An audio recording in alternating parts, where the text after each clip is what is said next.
Hey everybody, it's Jill and Michael. We are in the craft room today, and we are going to show you how to make this super cool Father's Day card out of a paper bag. I saw this idea on the internet, and I thought, I'm going to give it a shot. So this card has a lot of interesting features, a lot of cool things happening on it, and we're going to show you how to make one of these cards. To start making our paper bag card, we're going to take our bag. We've cut it down to 10.5 inches lengthwise, and then we folded it in half at 5 1/4. And the reason for that was the width of the bag was 5 1/4, so we're going to make that even. Okay, Jill is going to glue on the, or rather she's going to tape up the open parts of the bag. So with these bags, you've got the flaps on the side. Go ahead and tape those down. And you could use a glue stick here if you wanted, but tape runner is faster, easier, no drying time either, so That is true. makes it much easier. The reason we're taping these down is so there's not a lot of extra places for people to get lost, because this is already kind of a intricate, complicated card. Right, so if they try to open it on the side or something, they might end up tearing the bag, or how do I get in here? Oh no! Okay, so she did that. Now she also needs to tape on the inside of the bag here. And you notice that there's those like 2 flaps. So we're just going to tape on either side, one side or the other. And eventually we'll end up putting these tags in there. It will create a little pocket space without people getting tangled up in your project. Right. Okay, and the last place to tape is on the base of the bag where normally the bottom would sit. We're just going to tape just right underneath that flap there. You want to be careful not to tape all the way across, because again, we're going to be creating a little pocket for our sentimental insert to go. Yes. So just from here to there. Very light. In here, and you can use red line tape, score tape, anything you want. I'm just using tape runner today. Okay, so we've got it all taped up. Now she's going to take the stapler, and I know what you're thinking, staples on a card? Well, it's going to be fine. They'll all be hidden. So what she's going to do is just staple to the center. And again, this is for the pockets for these pull tags. So she's just going to do approximately centered. So more or less centered. More or less centered. Hopefully more centered than less. Good grief. She can use a stapler. Maybe my strong assistant can help me here. Okay, we'll just... While starting in frame. I think that'll work. Maybe 3 staples should... One more? More? Yeah, we want to make it a substantial pocket. Now see, what you've done is you've created 2 pockets for fun little inserts. In our case, we're using label tags. Okay, well let's keep this rolling. Yes, let's. So what we're going to do now is we're going to put on our front bases. So I'm going to hand those over to Jill, and these front base pieces are 5 1/4 by 2 5/8, and you'll need 2 of them. Just give me a second to find my bearings, because I am doing it upside down on camera. I think that's correct. That looks good to me. Yes. So when these 2 are put together, they're going to equal a 5 1/4 square. And we decided to do 2 different ones, just to make it a little more interesting. Make a little contrast. And the paper pack that we're using today is the Tattered Time series from Die Cuts with a View. I'll just put that in frame real quick if you wanted to get those pieces. I bought that paper pack probably over 2 years ago, but I'm sure that they offer a similar pack if they don't have that one exactly. And don't worry, the staples will be covered up. We're getting there. All right. Give me a moment to tape runner this other decorative front piece. Okay, and that looks great. So you can see that paper is going to just go right over top the staples. You won't even see them. Oh, that's not quite straight. Give me a moment, folks. I think it'll be all right.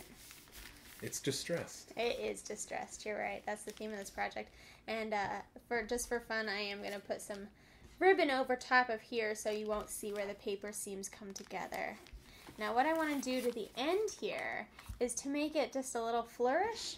I am taking my largest nestability and I'm going to place it on here and cut off just the very end of the bag by running the paper bag through my Big Shot, but only until you hear the click, because I only want to cut off this edge. I don't want to continue running it through my Big Shot, otherwise I will cut out this whole piece, which defeats the entire project, and I'll be very sad about that. So let's bring in the Big Shot. El Big Shot Arena. Actually, if you would turn it the other way, I want to make sure. You want to go this way? Mm-hmm. Okay. No, so like, Oh. yeah, there we go, sorry. Technical difficulties, if you will. Alright. Stand up so we can get a little leverage. So we're going to make sure that we get this nestability piece lined up exactly. And you can see that she's just putting it right to the edge of the bag. And we're not going to actually end up cutting out everything in here, just along that edge. That look good? Looks great. Okay, we're going to carefully slide the top plate on. Keep the pressure even. And run it through just until you hear click. That's as far as we want to go. And then we're going to run it back. What we've done now is cut off the edge to give it a little decorative border. Looks great. Thanks.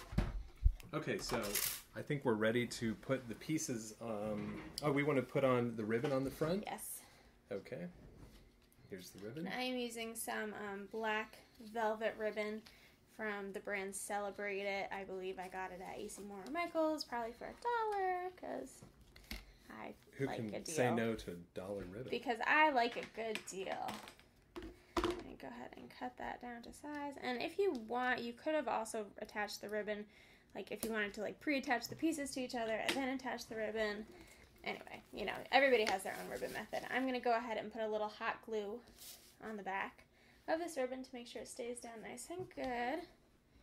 Here we go, a little hot glue, because it is a thicker ribbon. A lot of times I use tape run on the back ribbon, but I'm going to use hot glue, if I can flip it over quick enough Without and not make a burning giant yourself. mess. And align it like so on the crease. So we're further hiding the cut Staple. lines there and the staples. So that looks pretty good. And go ahead and cut the ends off to clean that up. So you can see she's just going to follow that inside curve. So that way everything kind of matches up. There you go. Great. Let me trim the other end to make that neat. There we go. Okay, so we've got the outside done, the base anyway. Let's start on the inside. Yes, we will be adding embellishments later on in the video. Yeah, don't worry, we're going to put on lots of different embellishments. Okay, so on the inside, My hot glue did not work. well, we'll come back to that. We'll adjust that later, folks. So we'll come back to that. Let's get the inside done. So here's one of the inside bases. So you can see we've got those staples there. We want to get them Let me covered turn up. this around for you, so we're still going the right way. So I'll give you that. And this piece that we're putting on the inside is 4 1/4 by 5 1/4. And we're leaving a little bit of the bag showing with this, because since we have this scalloped edge here, it's not all going to be covered up, but we're going to align this edge with the center crease.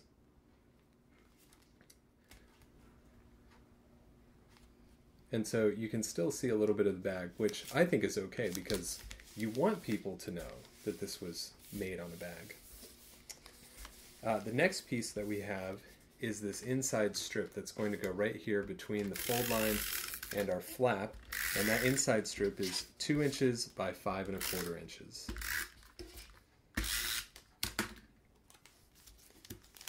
And this will just fit right in between. And again, you're going to be able to see some of that bag showing through. I think that looks really nice. Okay, the last piece that we're going to put on is for the flap. And this is going to be 3 1/8 inch by 5 1/4 inch. Now, one thing to note about all of these measurements is that your bags may vary. So this bag was 5 1/4 inches wide by about 10 3/4 inches tall. We cut it down to 10 1/2 inches though, so it'd be even. So just watch your own measurements. Okay, so that looks great. We have all of our bases on. There's the front. You can see that it's got a little bit peeking through there. Looks really nice. Got it opened up. And we've got all our different bases ready to be decorated, embellished. So what do you say we get started on that? Sounds like a great idea. Well, here's our fully decorated card. You got a glimpse of it at the beginning of the video. And you can see we made these pullouts here from our label tags. We kind of daubered on those, stamped them on both sides so that if you pull them out on the other side, there's something to see there too. Did a little bit of embellishing on the inside, and then here's where we'll end up writing our sentiment. And that just pulls out of that flap. Remember, that was the bottom of the bag originally. And if you turn it over on the back side, you can still see the bag there, that raw bag. And I think that's nice to leave there to kind of remind the person, hey, we made this out of a paper bag.